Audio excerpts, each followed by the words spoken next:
Today I'm going to be going over 2 exercises that are going to hopefully help strengthen your glutes and release or relieve any hip pain that you may be having. We're also going to be talking about macronutrients and what those are and how you can get them into your diet to help you lose fat and also build muscle. All right, let's get started. So the first exercise we're going to be doing is going to be with a small red band. You're going to loop it around an anchor point. My anchor point is a rig.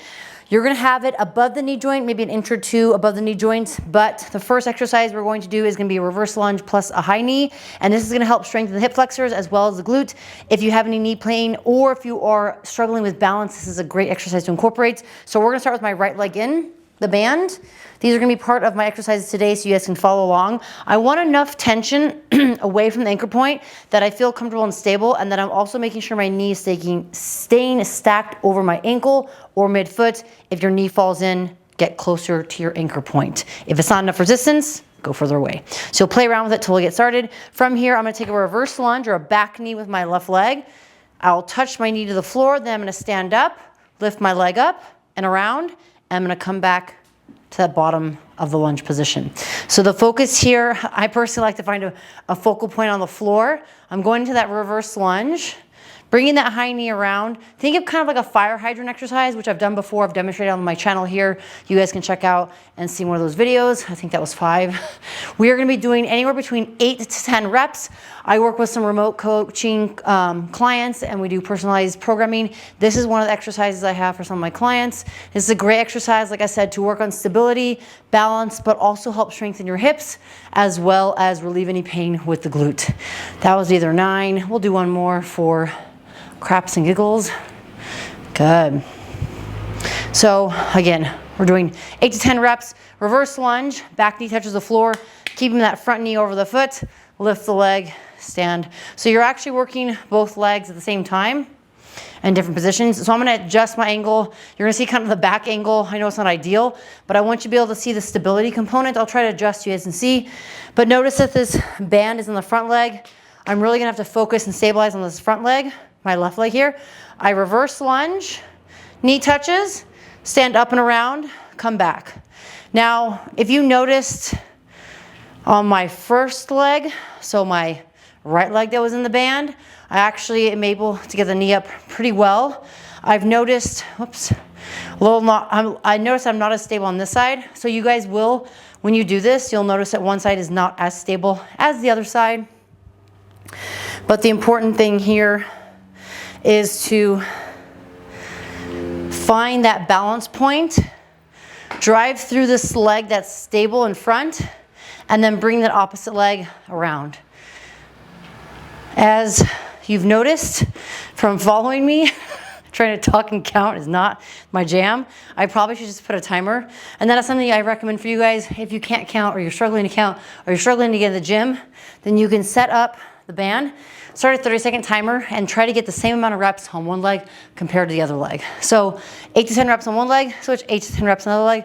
We're gonna do a total of 3 sets, but today I'm gonna be supersetting this with the banded glute external raise, or 45-degree raise, excuse me. I'm gonna burp. I ate oatmeal earlier, which leads me to the next point we're gonna talk about today, macronutrients. So let me talk about this and then we'll talk about macronutrients, so stay tuned. If you guys are new here, please feel free to subscribe and follow along for more. So ideally, if my anchor point's in front of me, I'm going to step off to the right side. If I'm gonna put my right leg in the band. We're using this Rogue band. It is a 1/4 inch thick-ish. Highly recommend this band for shoulder exercises, hip exercises, glute exercises. So before we get started, we're gonna adjust the band, go as low as you can. Ideally, you want it around your ankle, lower calf, but because I have the rig set up here, we're just gonna go right above the nut and bolt. So when I do these, I personally will face my rig to make sure that I'm at a specific angle, but for the video purposes, we're gonna face you guys and see. I'm gonna stabilize myself by holding on my anchor point. I'm gonna be at an angled position, so if this was directly in front of me, I'm gonna come off to the side, right? And since I'm just gonna pivot so you guys can see better, I wanna be to the right side of my anchor point if my right leg is in the band. From here, I'm going to bend my opposite leg. I'm gonna extend this leg off at a 45-degree angle, and you're gonna dictate how much tension you want. If this is really hard here, you're gonna get a little bit closer to the anchor point. You'll have less tension. You're still gonna focus on kind of pushing your fingers or your hands on the side of your glute and butt, and you wanna go off at a 45-degree angle. So you're focusing on nice controlled movements, maybe a little bit of momentum coming back because the band is pulling you back. Bending that front knee. I've seen some individuals on YouTube and other people that are maybe focusing on bodybuilding competitions. They go maybe straight back, they go at an angle. I got this exercise from my chiropractor to help activate my glute. So if you're having some hip pain or having some irritation, this could be a good exercise for you to incorporate. I just call these banded glute raises. 45 degrees, because we're going to 45 degrees. That was probably 20. We're gonna do 15 reps. We're then gonna switch and we're going to the other side. So same thing, anchor point, I wanna be, now I'm on my left leg, anchor point here, I'm to the left of my anchor point, same thing, 45 degrees off to the side. I personally like to put my hand or my fingers on my glute to kind of remind my body to activate that glute. So the piriformis is a muscle that's literally in the smack dab of your butt. It can cause a lot of issues if it's really tight. If you notice that you don't really activate your glutes in exercises, it's more quads or your hamstrings taking over. This is a great exercise to help you remind your body. Start off with 10 to 15 reps. Today we're doing 15, maybe 20 because I can't count when I talk. Slight bend in this knee, not completely locked out. Slight bend, so I'm activating, holding, stabilizing.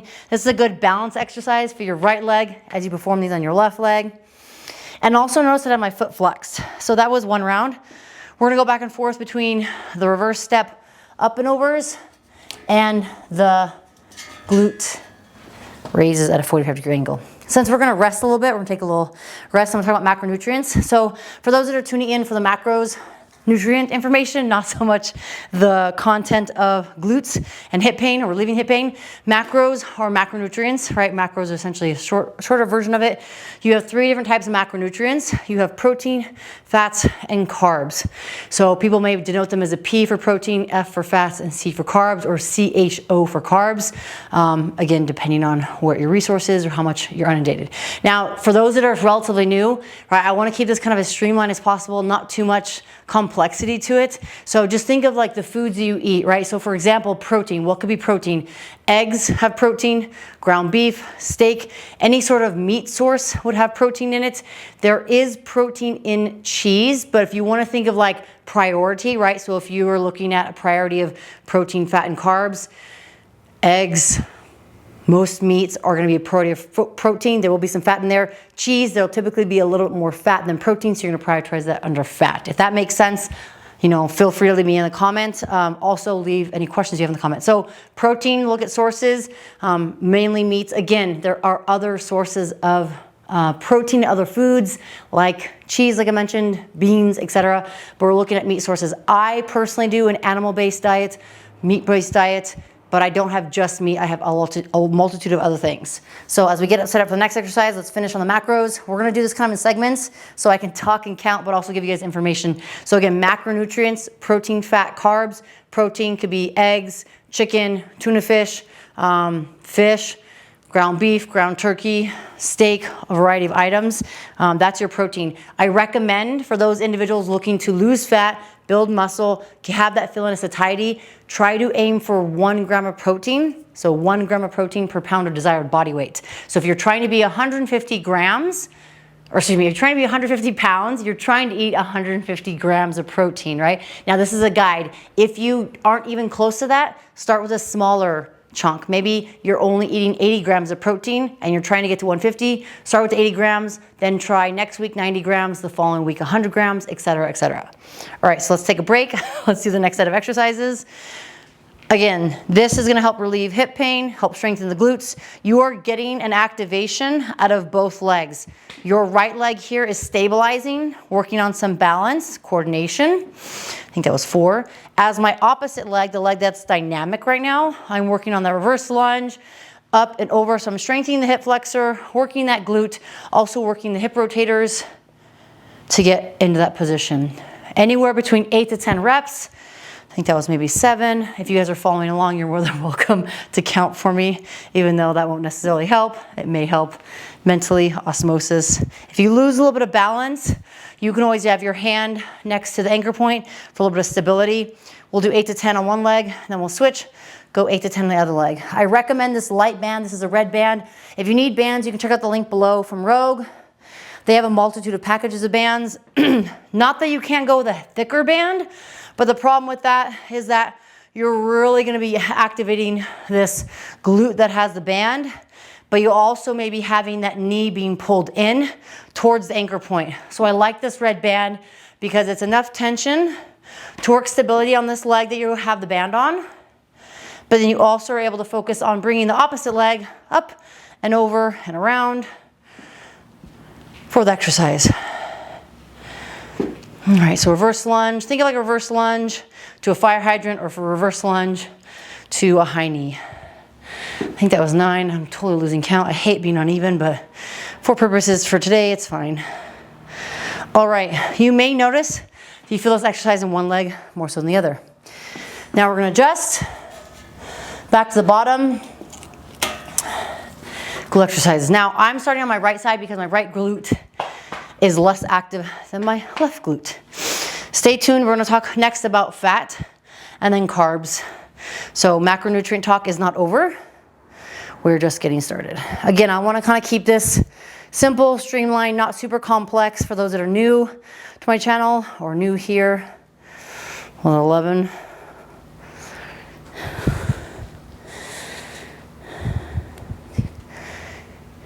And that was definitely 20. So you may notice that one leg may feel more fatigued or tired than the other. I'm feeling this actually a little bit more on my left leg. And I think because when I was running this morning, I was using my left leg to power up. I was kind of babying my right leg because my right knee and my back. 11.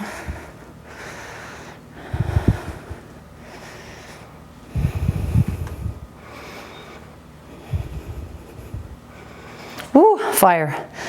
Goodness gracious, so we're gonna do a little loop. So again, like I said, my back in general, but my right back is where the herniation is. That 8 millimeter bulge just pushing out more on the right side. So I think when I'm running, I'm being more powerful and aggressive with my left leg.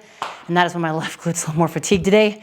Right side, my right knee was a little irritated, better than the day before, because I did my exercises yesterday. You guys can check out that video on my channel about 2 exercises. Not hashtag, 2 exercises that will help relieve knee pain. All right, so while we're resting, next topic, we'll get this adjusted also. So macronutrients, protein, fat, carbs, and that's what we're talking about, fat and carbs. Fat and carbs, think of that as your fuel source, right? So you don't want to think protein is your fuel source. You want to make sure you get enough protein to build muscle, to maintain muscle, give you that feeling of satiety, meaning that feeling of fullness. Protein and, fat and carbs are your fuel sources.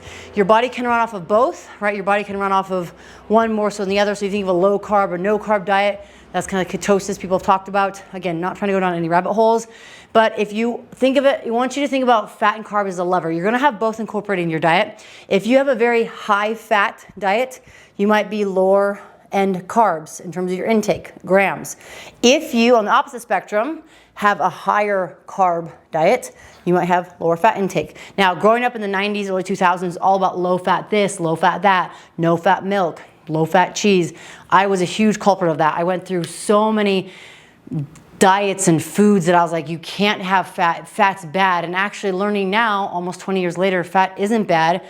It's actually sugar or high fructose corn syrup or highly processed foods that are an issue. Again, lots of rabbit holes we can go down under. We're gonna try to avoid that. So fat and carbs. So if you look at foods that have fats, think olive oil, butter, avocados, cheeses, right? Fat is good for your body. Fat will also give you that feeling of satiety, but also they're very dense, meaning there are 9 calories in a gram of fat, where protein and carbs have 4 calories per gram. So calories in your fat or grams, fat and calories within, calories and grams within the fat can add up very fast. So if you're having a teaspoon of olive oil or a teaspoon of peanut butter, and people are like, who's eating a teaspoon of any of that? Unless you measure it out, which I used to do, right? You're not gonna really know. So fats can add up very quickly, so being aware of that is gonna be very, very important.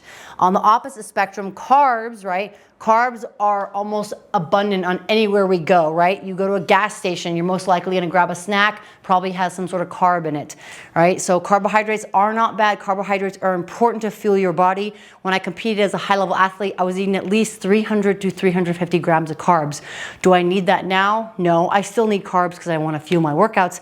But if you are not doing a lot of high intensity, if you're not getting a lot of activity, period, maybe you're just going on walks, you might want to reconsider how many carbohydrates you're taking in to your body.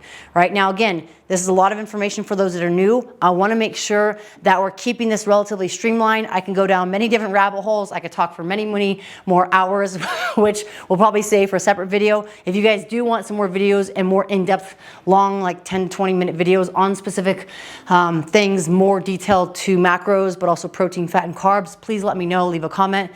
But if you are looking at losing fat, building muscle, trying to make sure that you have that feeling of satiety so you're not constantly hungry, first step I would say would be eat 1 gram of protein per pound of desired body weight. Focus on that. Start writing down how much food you're taking in. If you don't write down anything, how are you gonna know what you're eating or what you're drinking, right? Next step, stay away from sugary beverages. Stay away from fruity beverages, so like soda pop, even diet soda, right? Now, I'm not saying if you drink 7 sodas a day, trying to go to 0 is gonna be very difficult. I think that was 10. So you might want to start with 6 sodas a day, then eventually 5 sodas a day, and slowly go lower and lower. Also, if you're not writing down your food, it's very easy to be like, oh, well, I don't really remember if I had that. Did I have a bag of Skittles? Or did I have 1 bagel, or was it 3 bagels? So 1 gram of protein per pound of desired body weight. 2, cut out sugary beverages, sodas, soda pop, whatever you call it, juices, right? Write down everything you're eating and drinking so you can see what's going into your body. If you're not aware of it, you're not visually seeing it, it's gonna be very hard to be understanding of that. Last tip for today, don't know rabbit holes, make sure you're walking. Now, that walking is gonna differ for each person. If you're new to fitness and you're new to working out, and you're like, man, I don't wanna go to the gym. I have no desire to go to the gym. That's totally fine. Focus on walking. If you've never walked before, let's start off with maybe 5 to 10 to 15 minutes of walking 2 to 3 times a week. Then from there, slowly increase the time to maybe 15 to 20 minutes, 15 to 30 minutes, and you're gonna do that 2 to 3 times a week. Then eventually, more times a week, so maybe 3 to 4 times a week. Then eventually 5 to 6 times a week. Now this could be over weeks, over months. Also recommend eventually getting to the point where you're walking 30 to 45 minutes, 45 to 60 minutes. That is gonna help you lose fat, burn calories. It's also gonna help you with your cardiovascular health. So think of it like a road, right? Or a street. If you have a lot of cars on there, it's very congested, right? You're not getting a lot of blood flow. Walking will help ease that. I know, again, it sounds like a weird analogy, but it will. Holy cracker jacks, I don't know what number I'm on. So, I know this might have been a lot at once, and I kind of went down different pivot points, but in terms of macronutrients, macros, just to recap, for those that are still here, protein, fat, and carbs. Protein is essential. You need it for building muscle, maintaining muscle. Think of it as a necessity. And your goal is 1 gram of protein per pound of desired body weight. If that is too much and not even close to what you're getting in, write down everything so you can see, then aim to get closer to that goal. Excuse me. And then again, fat and carbs. Fat and carbs are important. If you have more high fat, you might be a little more lower carb. If you have higher carb, you might have a little more lower fat, but you do need both in your body. Now, I will say carbs, you don't necessarily need both. Your body can run off completely off of fat. So again, this is an asterisk there, and that is a whole nother topic and discussion. But again, you can have a little bit of carbs, have a little fat. And like I said, I gave examples of protein. I don't know what number I'm on. I gave examples of protein, I gave examples of fat, and real quickly before I forget, examples of carbohydrates. So there are vegetables, right? Vegetables have fiber, so the carb intake there may be negated by the fiber. Again, another topic, another rabbit hole, we don't want to go down that. But if you look at carbs, carbs could be any type of vegetable, fruit, specifically fruit, bread, rice, sweet potatoes, any type of processed food like donuts. I love donuts. But again, carbohydrates, if you look at a label, or if you have food, or go to Google and search up food, right? Macronutrients or macros for X fruit or X food, excuse me, X fruit or X item, right? You can see that information. So if you don't have any information and you don't know, then looking online will be very helpful for you to give you some information. You can always ask me as a resource. Write a comment below, write a question below, hit me up on my social media and ask me a question.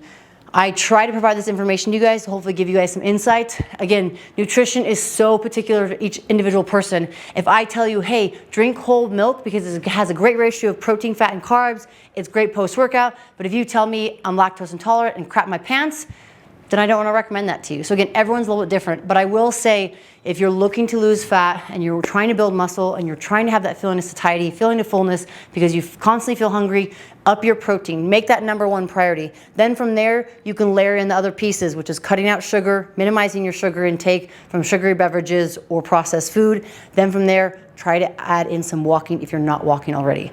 All right, so that was 3 sets of exercises. That's gonna wrap up our macros for today. Again, there's lots of information, lots of rabbit holes and tangents I can go on to. Hopefully I kept it relatively concise for you guys. I'm gonna do one more set of exercises here if you guys wanna stay tuned. Feel free to leave a comment below of what you wanna see more of. Please share this video with others. It's very beneficial and helpful for me. I'm trying to reach more people and sharing this video is hugely important for me. So thank you guys for tuning in and I'll see you guys next time.